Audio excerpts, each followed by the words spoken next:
டொரண்டோவில் நீண்ட வெப்பமான மற்றும் ஈரப்பதமான வானிலை. டொரண்டோ நகரம் வரவிருக்கும் வாரத்தில் நீண்ட காலத்துக்கு வெப்பமான மற்றும் ஈரப்பதமான வானிலையை அனுபவிக்கும் என்று வானிலை ஆய்வு மையம் தெரிவித்துள்ளது. இது டொரண்டோ மற்றும் அதனை சுற்றியுள்ள பகுதிகளில் வாழும் மக்களுக்கு சில முன்னெச்சரிக்கை நடவடிக்கைகளை எடுக்க வேண்டிய அவசியத்தை உணர்த்துகிறது. இந்த வாரம் முழுவதும் பகல் நேர வெப்பநிலை 30 பாகை செல்சியஸுக்கும் அதிகமாக இருக்கும் என்று எதிர்பார்க்கப்படுகிறது. இன்று வெள்ளிக்கிழமை சூரியோளி மற்றும் ஈரப்பதத்துடன் அதிகபட்ச வெப்பநிலை 30 பாகை செல்சியஸாக இருக்கும் என்றும் ஈரப்பதத்துடன் 37 பாகை செல்சியஸ் போல் உணரப்படும் என்று கூறப்பட்டுள்ளது. சனிக்கிழமை 31 பாகை செல்சியஸ் அதிகபட்ச வெப்பநிலையை எதிர்பார்க்கலாம்.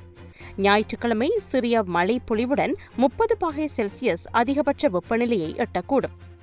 அதிக வெப்பம் மற்றும் ஈரப்பதம் காரணமாக உடல் நீரிழப்பை தவிர்க்க போதுமான அளவு தண்ணீர் அருந்துவது அவசியம் என்பதோடு தளர்வான வெளிர்நிற ஆடை அணியுமாறும் வலியுறுத்தப்பட்டுள்ளது.